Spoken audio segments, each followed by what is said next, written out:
O2 v tichosti zvýšilo ceny paušálov. V tomto videu vám vysvetlím všetky zmeny.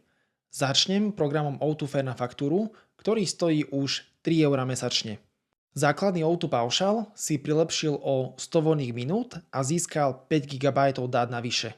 Po novom stojí už 22 € mesačne.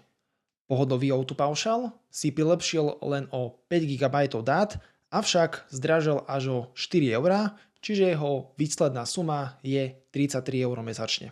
Výrazné zlepšenie, ale aj zdraženie postihlo O2 bezstarostný paušál. Ten po novom obsahuje až 400 GB dát bez rýchlostného obmedzenia.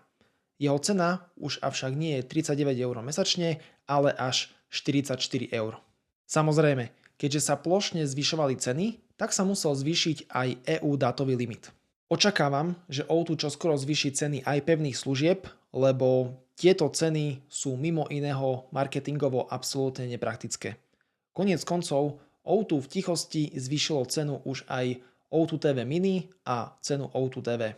Toto všetko sa týka nielen nových, ale aj súčasných zákazníkov.